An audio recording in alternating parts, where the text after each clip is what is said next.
All right, I think this should be streaming now. I'm not even sure if I'm live, to be very honest. I could very well be talking entirely to myself.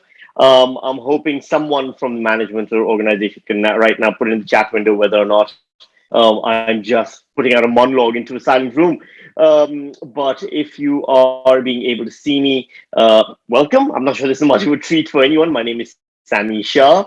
I'd like to thank Anand, by the way, personally, for inviting me to be a part of this because there's one thing I needed more of in my life, and we all needed more of in our lives, is Zoom. So I'm so great that I get to be, just on another Zoom conference call, doing stand-up comedy to it. So, like I said, I'm a comedian. I'm a stand-up comedian. I do comedy here in Australia, in Melbourne, particularly.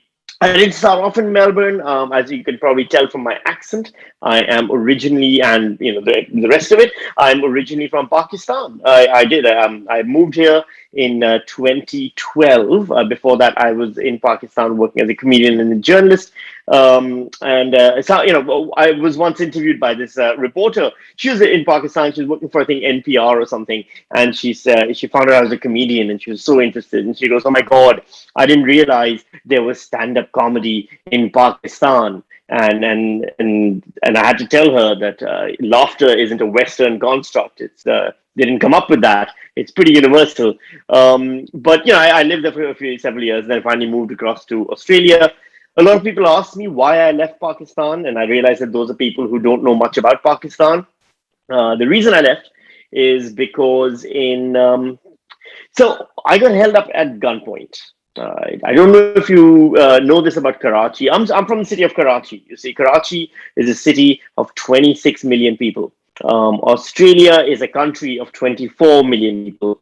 When Australians say "f off, we're full," I have no idea what they think they're full of because it's not people. But Karachi is 26 million people, and in Karachi, everyone gets held up at gunpoint. Everybody. It's so common to be held up at gunpoint that if you haven't been held up at gunpoint, it's because you're the guy holding the gun. Literally the rule there. And my turn finally came when one day I was coming home from work and I stopped at a traffic light, and there's a guy who knocked on the window, and I rolled down the window, and he stuck a gun to my head, and he said, "Give me your phone, give me your wallet." And there's a protocol, you have to follow it. They kill people. If I know people who died because they didn't listen to them. So I looked down right away, and I took out my phone, I took out my wallet, and I handed it to him. And he took the phone and he took the wallet. And to this day, I don't know why he did this, but it's true. He took the phone and he took the wallet, and he said, "I hope you're not angry with me." And there's this thing that happens when I get frightened. It's very different from when other people, normal people get frightened. They urinate, for example. When I get frightened, my idiot comedy brain kicks in, and that kicked in. And he said, "I hope you're not angry with me." And I said, "You've got my phone, you've got my wallet. Leave me my anger." And he started laughing. And because he started laughing, I started laughing. We both started, he had a gun to my head this entire time, by the way, and we're both laughing. And then he stopped laughing. And then because he stopped laughing, I stopped laughing. And we looked at each other. And we kissed. No, I'm sorry, this is a dumb joke. I don't know why I said that. No, the truth of the matter is, actually, you know what actually happened is even stranger than if we had kissed, because he gave me the phone and wallet back.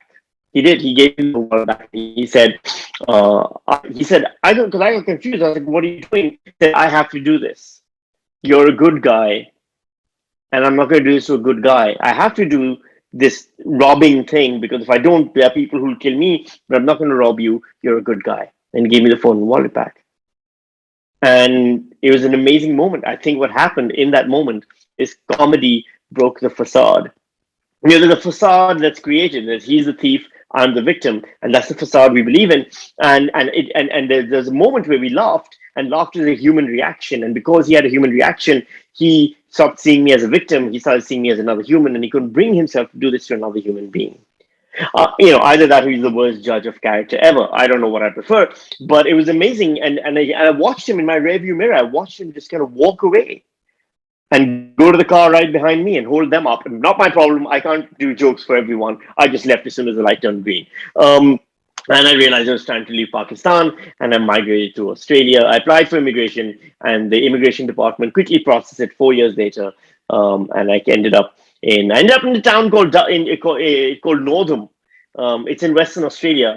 I wanted to come to Melbourne, but the immigration department decided that they'd give me a visa that said I can live in Australia, but I have to spend the first 4 years living in a country town in Western Australia. And what that does is it makes me feel like I'm living in Australia while also making me feel like I never left a third world country in the first place. It's just kind of easing me into the system, you know. And I moved to this town called Northam. I lived there for 4 years. It was a town of around a few hundred people, 4 bars, 2 liquor stores, no bookstores, no cinemas. So that's the priority there.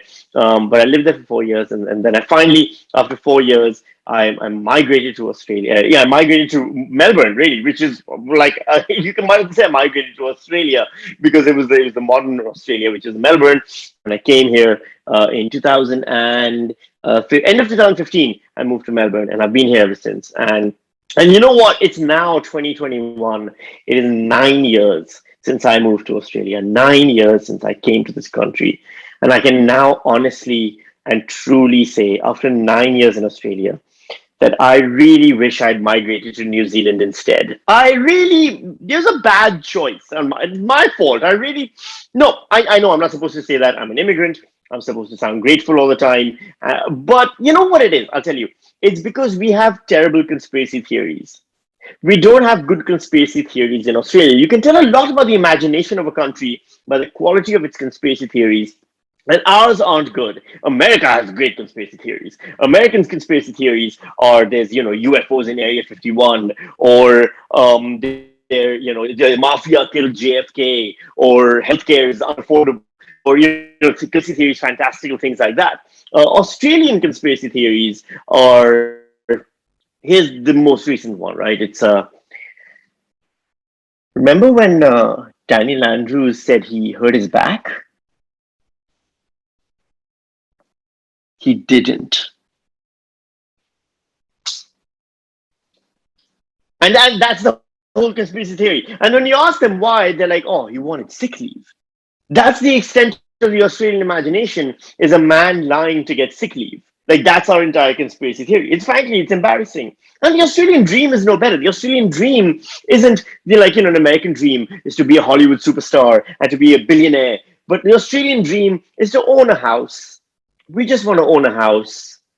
And I don't even think that's it. I don't think anyone wants to own a house, because paying mortgage isn't anyone's dream. I think what we really want is we just want to be able to hang something up on our walls without having to use those 3M sticker gluey thingies that you have to stick to the wall, and you have to pull the little rubber bit down so that it doesn't break. And like I hate those. I hate those so much. Like, I just want to be able to hammer a nail into the wall that I own, but I can't. I have to use those, because I'm renting. I have to use those 3M hook thingies that you.